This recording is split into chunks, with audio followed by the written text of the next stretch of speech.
আসসালামু আলাইকুম রাহমাতুল্লাহ।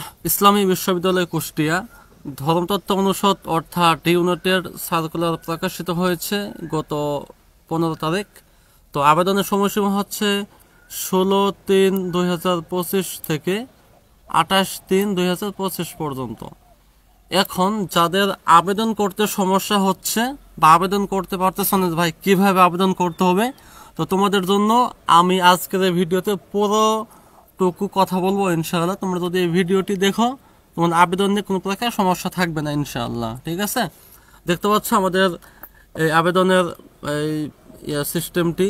তোমাদেরকে প্রথমত কি করতে হবে, তোমার প্রথমত গুগল ক্রোম থেকে লিখতে হবে যে iu.ac.bd। এটা লিখলে তোমার ওই এডমিশন ফর্ম চলে আসবে, যে দেখতে পাচ্ছি এটা চলে আসবে, এই ফর্মটা চলে আসবে। হ্যাঁ, আসার পরে দেখতে পাচ্ছি আমরা এখানে যাবতীয় সবকিছু দেখতে পাবো। আমাদের এই ফ্যাকাল্টির নাম দেখতে পাচ্ছি, D unit theology and Islamic studies অনুষদ। এরপর দেখতে পাচ্ছি যে কে কে আবেদন করতে পারবে। দেখো, যারা দাখিল 2020, 21 অথবা 22, 3 সালের মধ্যে যে কোনো একটি সালে পরীক্ষা দিয়েছ, এবং আলিম 2023 এবং 24 দুটির মধ্যে একটি সালে পরীক্ষা দিয়েছ, তোমরা অবশ্যই এখন আবেদন করতে পারবে ইনশাল্লাহ, অর্থাৎ সেকেন্ড টাইম আছে। হ্যাঁ, আর আবেদন যোগ্যতা কত আমরা গত ভিডিওতে বলেছি, তোমরা সেই ভিডিওটি দেখে নিবে ইনশাল্লাহ। আমরা এখন দেখব আবেদন কিভাবে করতে হবে। দেখো, এই যে নিচের দিকে দেখতে পাচ্ছি আবেদন করার জন্য ক্লিক করুন, লাল বাটন দেখতে পাচ্ছ। হ্যাঁ, এখানে ক্লিক করবা। এখানে ক্লিক করার পরে তোমার এখানে কি কি চাচ্ছে দেখো, এইচএসসি এবং এসএসসির কিছু তথ্য চাচ্ছে, রোল নং, পাসিং ইয়ার, বোর্ড, এসএসসি কোন গ্রুপে ছিল, জিপিএ কত ছিল, আর এসএসসি রোল কত ছিল, পাসিং এ যাবতীয় আমরা তথ্য এখন আমরা পূরণ করব ইনশাআল্লাহ। আমরা প্রথমত এসএসসি এর তথ্যগুলো পূরণ করব ইনশাআল্লাহ। দেখতে পাচ্ছি প্রথম হচ্ছে রোল। হ্যাঁ, তোমার রোলটা কত, তোমার রোলটা বসিয়ে দিবা, অর্থাৎ আলিমের যে রোলটা, আমি একজন শিক্ষার্থীর আবেদন করে দিচ্ছি, আমি তারটাই বসিয়ে দিচ্ছি, তুমি তোমার রোলটা এখানে বসিয়ে দিবা।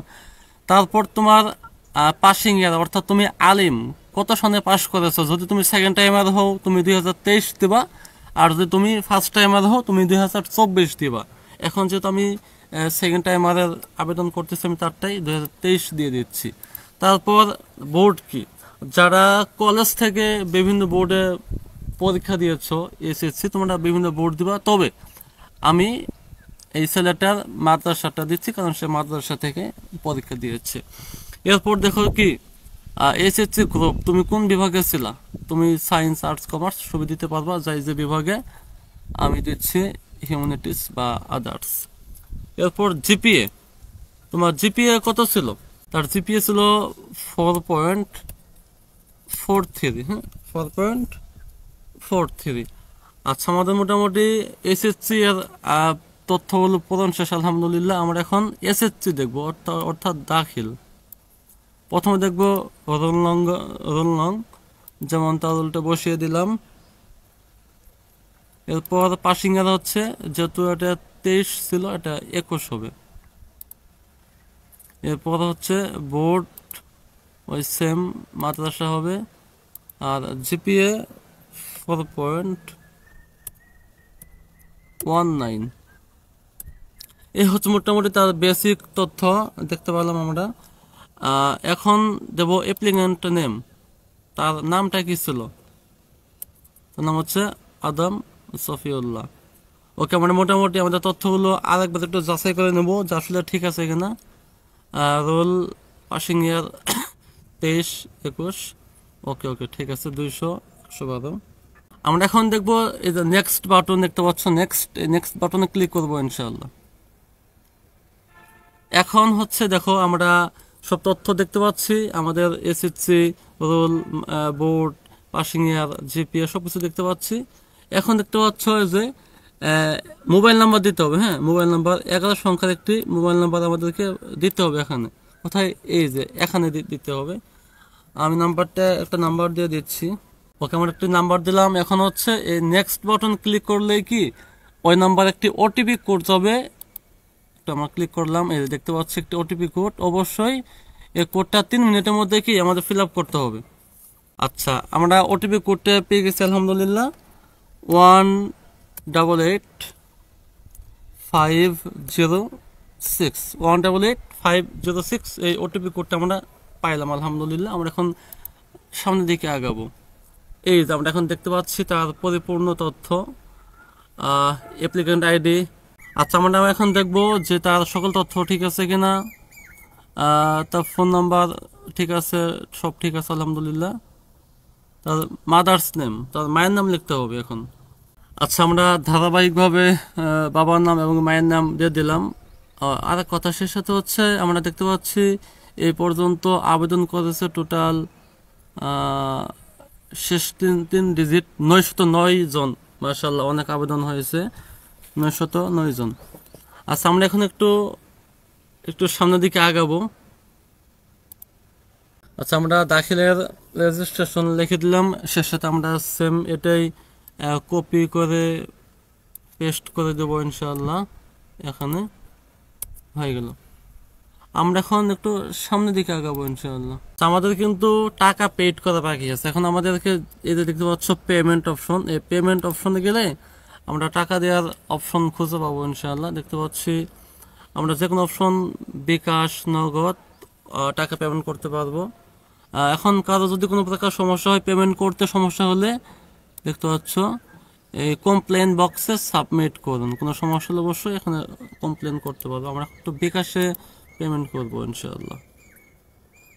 প্রথমত বিকাশ, তুমি কোন নাম্বার থেকে তুমি বিকাশে টাকাটা নেবা, তোমার সেই নাম্বারটা দিতে, আমি নাম্বারটা দিয়ে দিচ্ছি 689469695। হ্যাঁ, এটা হচ্ছে বিকাশ নাম্বার, কনফার্ম করতে হবে। এরপরে হচ্ছে একটা ভেরিফিকেশন কোড যাবে, যে নাম্বার থেকে তুমি টাকাটা নেবা সেখানে একটি কোড যাবে, তোমাকে সেই কোডটা আবার দিতে হবে। ওকে, আমরা কোডটি বসিয়ে দিলাম। আমরা এখন কনফার্ম অপশনটি ক্লিক করব। এরপর আমার বিকাশের পাসওয়ার্ডটি দিতে হবে। হ্যাঁ,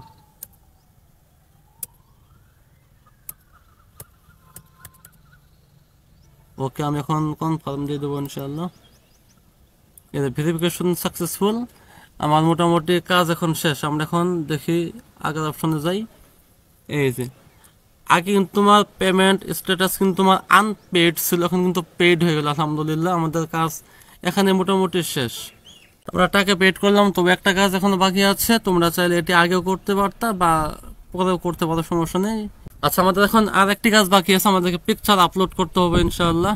দেখতে পাচ্ছি, অবশ্যই দেখো এই ফাইল ফরম্যাটটা কি হতে হবে, জেপিজি অথবা জেপিইজি। তোমার সাইজ অবশ্যই 100 কেবি এর মধ্যে হতে হবে, 100 কেবি এর মধ্যে হতে হবে, এবং সে সাথে 300x300 পিক্সেল হতে হবে। ঠিক আছে, এখন কথা হচ্ছে ভাই আমি এই সাইজটা কিভাবে করব। তো তোমরা যদি ইউটিউবে গিয়ে লেখো ফটো অ্যান্ড পিকচার রিসাইজার, তাহলে তোমাদের একদম ডকুমেন্ট, তোমার পুরো ভিডিও চলে আসবে ইনশাআল্লাহ, যে তোমাদের কিভাবে তোমাদেরকে একটা পিকচার সাইজ করতে হবে এবং ব্যাকগ্রাউন্ড রিমুভ করতে হবে। তুমি সব কিছুই ব্যাকগ্রাউন্ড রিমুভের জন্য তুমি গুগলে গিয়ে বিজি লিখলে তোমার ব্যাকগ্রাউন্ড রিমুভার চলে আসবে ইনশাআল্লাহ। ঠিক আছে, এখন আমরা একটা ফাইল চুজ করব, সোর্স ফাইল দেখতে পাচ্ছি।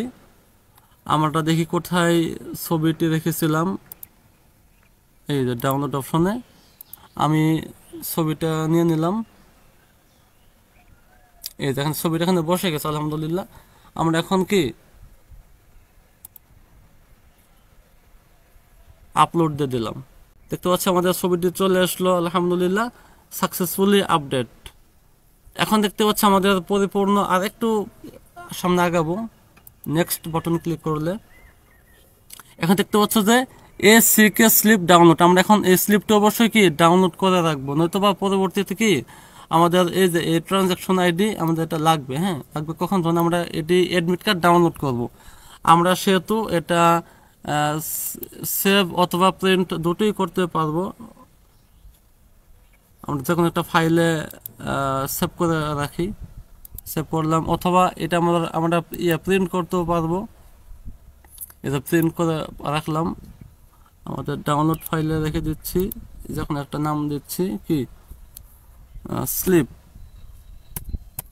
ওকে হয়ে গেল। আমরা এখানে একটা সেভ দিয়ে দিলাম। আলহামদুলিল্লাহ, আমাদের এই ছিল মোটামুটি আজকের কাজ। দেখতে পাচ্ছি আমাদের পরিপূর্ণ তথ্য এখন দেখো, unit, D unit, application ID, এতে তো applicant name, mother's name, father's name, তার যাবতীয় তথ্য এখানে চলে এসেছে আলহামদুলিল্লাহ। শেষে তোমরা এই তথ্যটা অবশ্যই খুব বেশি যত্ন সহকারে রেখে দেবা, যাতে তোমাদের পরবর্তীতে কোনো প্রকার কি হয়, ঝামেলা না হয়। আমাদের এই ছিল আজকের আবেদন প্রক্রিয়া। দেখা হবে ইনশাআল্লাহ পরবর্তী কোনো ভিডিওতে। আর কোনো সমস্যা হলে অবশ্যই আমাকে ইনবক্সে কিংবা আইডিতে নক করবা। আসসালামু আলাইকুম ওয়া রাহমাতুল্লাহ।